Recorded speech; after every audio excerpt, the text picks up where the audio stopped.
Bonjour à tous. Alors je vous fais cette vidéo pour vous expliquer la signification du mot, enfin du nom Jéhovah. Alors Jéhovah, vous connaissez tous la secte des témoins de Jéhovah. Ici nous ne sommes pas pour juger, nous ne sommes pas pour prendre parti sur la signification d'un terme. Ici nous sommes pour expliquer les différentes traditions qui existent autour de ce nom. Alors comme j'ai voulu faire un documentaire assez révélateur de ce qui se trouve sur la toile et de ce qui se trouve dans les livres, j'ai pris la tradition dès le départ, c'est-à-dire qu'on a commencé au commencement vraiment, à l'origine de l'humanité, la croyance païenne sur ce Dieu qu'on appelle Jéhovah. Alors la croyance païenne est que Jéhovah est un Dieu reptile. Alors cette croyance peut laisser perplexe pour beaucoup de gens. Un dieu reptile, comment ça? Tout simplement sur le fait qu'il confirme la tradition biblique. Parce qu'aujourd'hui, les archives archéologiques relatives à l'histoire de la mythologie hébraïque particulièrement remontent jusqu'à l'origine de l'humanité et y voient une origine reptilienne à l'humanité. Donc Jéhovah est perçu comme un dieu reptile. En même temps, nous ne sommes pas surpris, puisque il est vrai que la Bible n'est pas le meilleur texte qu'on ait écrit sur l'Homo sapiens. Dans la tradition hébraïque, justement, puisque nous y venons, c'est un nom ineffable, c'est-à-dire qu'il est interdit de prononcer à l'extérieur du temple, à l'époque du premier et du deuxième temple. À l'extérieur du temple, il était interdit de prononcer, donc surtout à l'époque du premier, parce que le deuxième, je crois que la tradition s'était déjà perdue. En fait, ce qui s'est passé,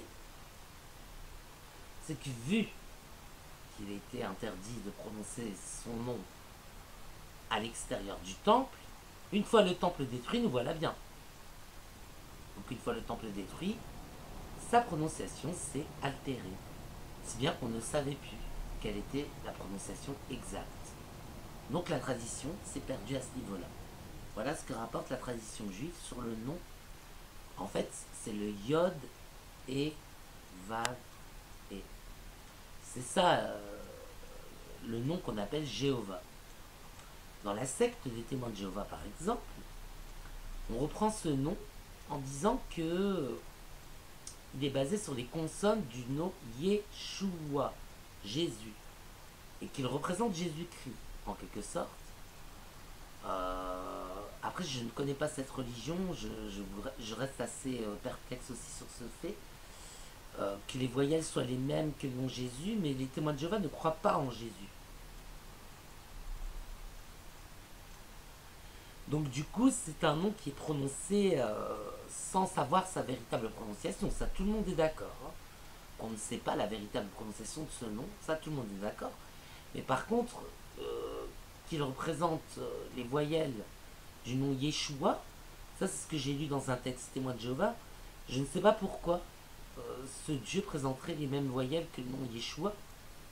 Tout ce que je sais, c'est que dans notre tradition à nous, Saint des derniers jours, nous voyons effectivement Jéhovah comme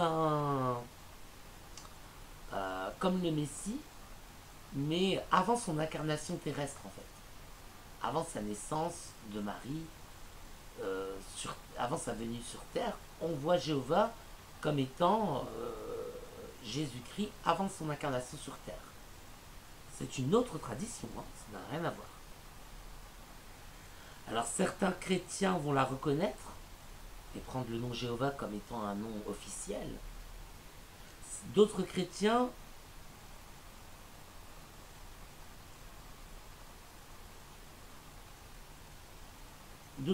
vont plutôt avoir peur de ce nom, en disant que c'est plutôt une tradition qui est blasphématoire de prononcer son nom si on n'a pas sa prononciation originale.